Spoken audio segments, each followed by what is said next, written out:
ಕೊಚ್ಚಿಯಲ್ಲಿ ಒಂದು ಅಪರೂಪದ ಮತ್ತು ಐತಿಹಾಸಿಕ ಅನಿಸುವಂತಹ ಸಮ್ಮಿಲನ ಕಾರ್ಯಕ್ರಮವೊಂದು ನಡೆಯಿತು.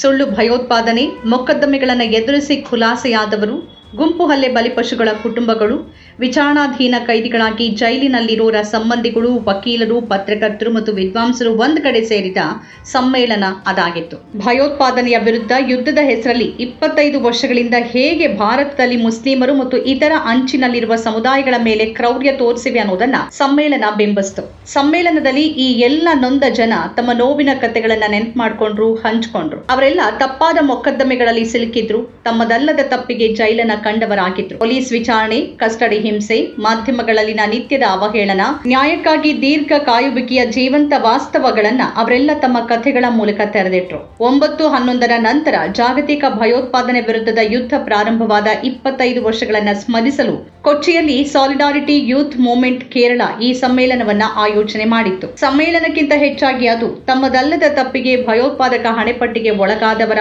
ದೀರ್ಘಕಾಲದ ವಿಚಾರಣಾಧೀನ ಬಂಧನದಲ್ಲಿರೋರ ಕುಟುಂಬಗಳ, ಗುಂಪು ಹತ್ಯೆ, ಕೋಮು ಹಿಂಸಾಚಾರ ಮತ್ತು ನ್ಯಾಯಕ್ಕಾಗಿ ಹೋರಾಟದಲ್ಲೇ ಹೈರಾಣಾದವರ ಅಪರೂಪದ ಸಭೆಯಾಗಿತ್ತು. ಸಾಲಿಡಾರಿಟಿ ಯೂತ್ ಮೂವ್ಮೆಂಟ್ ಕೇರಳದ ಅಧ್ಯಕ್ಷ ತೌಫೀಕ್ ಮಂಪಾಡ್ ಮತ್ತು ಸಂಘಟನೆಯ ಪ್ರಧಾನ ಕಾರ್ಯದರ್ಶಿ ಟಿ ಇಸ್ಮಾಯಿಲ್ ನೇತೃತ್ವದಲ್ಲಿ ಆಯೋಜಿಸಲಾಗಿದ್ದ ಸಮ್ಮೇಳನವನ್ನ ಜಮಾತೆ ಇಸ್ಲಾಮಿ ಹಿಂದ್ನ ಪ್ರಧಾನ ಕಾರ್ಯದರ್ಶಿ ಟಿ ಆರಿಫ್ ಅಲಿ ಉದ್ಘಾಟಿಸಿದರು. ಪೊಲೀಸ್ ನಿರೂಪಣೆಗಳು, ಮಾಧ್ಯಮ ವರದಿಗಳು ಮತ್ತು ನ್ಯಾಯಾಲಯದ ವಿಚಾರಣೆಗಳಿಂದ ದೀರ್ಘಕಾಲದಿಂದ ನೊಂದವರು ಕಡೆಗೆ ತಮ್ಮದೇ ಅನುಭವ ಹೇಳಿಕೊಳ್ಳುವ ಮತ್ತು ಅವರಂತ ಇತರರ ಕಥೆಗಳನ್ನು ಕೇಳಿಸಿಕೊಳ್ಳುವ ಸ್ಥಳವಾಗಿ ಈ ಸಮ್ಮೇಳನದ ಮಹತ್ವವನ್ನ ತೌಫೀಕ್ ಮಂಪಾಡ್ ಅವರು ವಿವರಿಸಿದರು. ಭಯೋತ್ಪಾದನಾ ಪ್ರಕರಣಗಳಲ್ಲಿ ವರ್ಷಗಳ ಕಾಲ ಜೈಲಿನಲ್ಲಿ ಕಳೆದ ನಂತರ ಖುಲಾಸೆಗೊಂಡ ಅನೇಕರು, ಹಿಂದುತ್ವದ ಗುಂಪು, ಹಿಂಸಾಚಾರದಲ್ಲಿ ಬಲಿಪಶುಗಳಾದ ಮುಸ್ಲಿಮರ ಕುಟುಂಬಗಳು, ಇನ್ನೂ ಜೈಲಿನ ಹಿಂದೆ ಇರುವ ವಿಚಾರಣಾಧೀನ ಕೈದಿಗಳ ಸಂಬಂಧಿಕರು, ಅಂಥವರ ಪರ ಕೋರ್ಟ್ನಲ್ಲಿ ಹೋರಾಡಿದ ವಕೀಲರು, ಅವರ ಕಥೆಗಳನ್ನು ದಾಖಲಿಸಿದ ಪತ್ರಕರ್ತರು, ಭದ್ರತೆ ಹೆಸರಲ್ಲಿ ರಾಜಕೀಯವನ್ನ ಅಧ್ಯಯನ ಮಾಡಿದ ವಿದ್ವಾಂಸರು ಮತ್ತು ದೇಶದಾದ್ಯಂತ ಮುಸ್ಲಿಂ, ದಲಿತ ಮತ್ತು ಬಹುಜನ ನಾಯಕರು ಈ ಸಮ್ಮೇಳನದಲ್ಲಿ ಸೇರಿದ್ರು. ಮಾನವ ಹಕ್ಕುಗಳ ಕಾರ್ಯಕರ್ತ ಹರ್ಷ ಮಂದರ್ ಮುಖ್ಯ ಭಾಷಣ ಮಾಡಿದ್ರು. 2000 ಇಸ್ವಿಯಿಂದ 2026 ಅವಧಿಯಲ್ಲಿ ಭಯೋತ್ಪಾದನಾ ಪ್ರಕರಣಗಳಲ್ಲಿ ಆರೋಪಿಗಳಾಗಿದ್ದ 423 ಜನರನ್ನ ಅಂತಿಮವಾಗಿ ಖುಲಾಸೆಗೊಳಿಸಲಾಗಿದೆ ಅಂತ ತೋರಿಸುವ ಡೇಟಾವನ್ನ ಮಂದರ್ ಉಲ್ಲೇಖಿಸಿದ್ರು. ಇದರಲ್ಲಿ 243 ಮಂದಿ ವಿಚಾರಣಾಧೀನ ಕೈದಿಗಳಾಗಿ ದೀರ್ಘಕಾಲ ಕಳೆದಿದ್ರು. ಅವರು ಪ್ರಸ್ತುತಪಡಿಸಿದ ಅಂಕಿಅಂಶಗಳ ಪ್ರಕಾರ ಸಂಪೂರ್ಣ ದೋಷಮುಕ್ತಗೊಳಿಸೋಕೆ ತೆಗೆದುಕೊಂಡ ಸರಾಸರಿ ಸಮಯ ಸುಮಾರು 16 ವರ್ಷಗಳು. ಸುಳ್ಳು ಮೊಕದ್ದಮೆಗಳಿಗೆ ಕಾರಣರಾದವರಿಗೆ ಯಾವ ಶಿಕ್ಷೆಯೂ ಇಲ್ಲದೆ ಇರೋದನ್ನ ಮಂದರ್ ಪ್ರಶ್ನಿಸಿದ್ರು. ಇಬ್ನ್ ಹಲ್ಡನ್ ವಿಶ್ವವಿದ್ಯಾನಿಲಯದ ಮಾನವಶಾಸ್ತ್ರಜ್ಞ ಪ್ರೊಫೆಸರ್ ಇರ್ಫಾನ್ ಅಹಮದ್ ಮತ್ತು UK ಮೂಲದ ವಕಾಲತು ಸಂಸ್ಥೆ CAGEನ ಸಂಶೋಧನಾ ನಿರ್ದೇಶಕ ಡಾಕ್ಟರ್ ಅಜೀಂ ಖುರೇಶಿ ಆನ್ಲೈನ್ ಚರ್ಚೆಗಳಲ್ಲಿ ಭಾಗಿಯಾದರು. ವಕೀಲ ಅಬ್ದುಲ್ ವಾಹಿದ್ ಶೇಖ್, ಅಮೀರ್ ಖಾನ್, ಯಾಹ್ಯಾ ಕಮ್ಮುಕ್ಕುಟ್ಟಿ ಮತ್ತು ಭಯೋತ್ಪಾದನಾ ಪ್ರಕರಣಗಳಲ್ಲಿ ವರ್ಷಗಳ ಕಾಲ ಜೈಲಿನಲ್ಲಿ ಕಳೆದ ನಂತರ ಖುಲಾಸೆಯಾದ ಹಲವರು ತಮ್ಮ ಅನುಭವಗಳನ್ನು ಹಂಚಿಕೊಂಡ್ರು.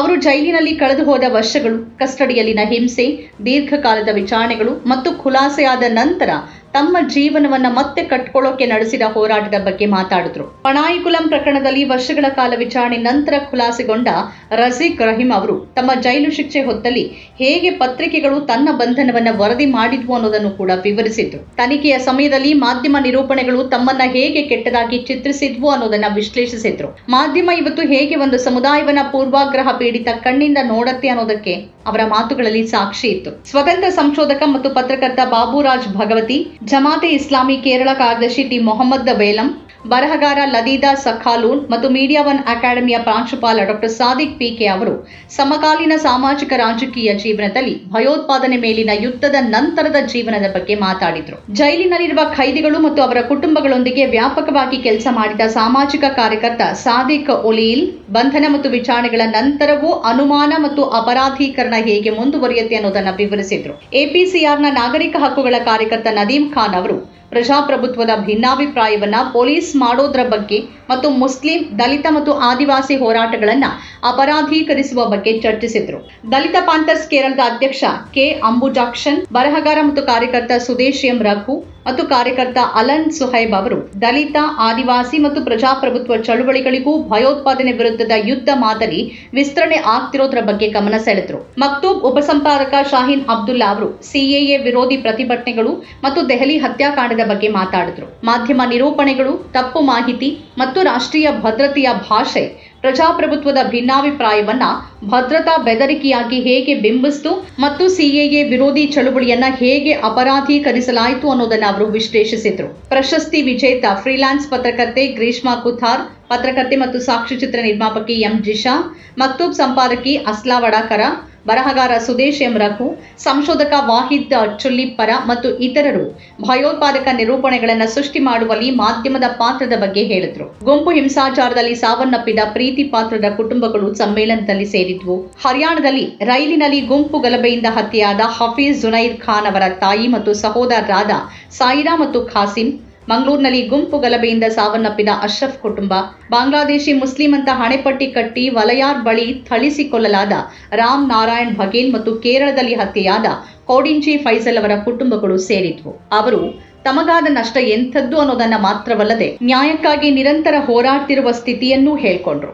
ನಮ್ಮ ಕಾರ್ಯಕ್ರಮಗಳನ್ನ ನೀವು ನೋಡ್ತಾ ಇದ್ರೆ ನಮ್ಮ ಚಾನೆಲ್ ಅನ್ನ ಸಬ್ಸ್ಕ್ರೈಬ್ ಮಾಡಿ, ಪಕ್ಕದ ಬೆಲ್ ಐಕಾನ್ ಒತ್ತಿ ನಮ್ಮನ್ನ ಬೆಂಬಲಿಸಿ. ಹಾಗೆ ನಮ್ಮ ಕಾರ್ಯಕ್ರಮಗಳನ್ನ ಲೈಕ್ ಮಾಡಿ, ಕಮೆಂಟ್ ಮಾಡಿ, ಅದನ್ನ ಬೇರೆಯವರಿಗೂ ವಾಟ್ಸ್ಆಪ್ ಮೂಲಕ ಶೇರ್ ಮಾಡಿ. ನೀವು ಹೀಗೆ ಮಾಡಿದಾಗ ನಮ್ಮ ಚಾನೆಲ್ ಮತ್ತಷ್ಟು ಜನರಿಗೆ ತಲುಪಲು ನೀವು ನಮ್ಮೊಂದಿಗೆ ಸಹಕರಿಸಿದ ಹಾಗಾಗುತ್ತೆ. ಇದು ನೀವು ಯಾವುದೇ ಖರ್ಚಿಲ್ಲದೆ ಕೆಲವೇ ಸೆಕೆಂಡುಗಳಲ್ಲಿ ನೀಡಬಹುದಾದ ಸಹಕಾರ. ಧನ್ಯವಾದಗಳು.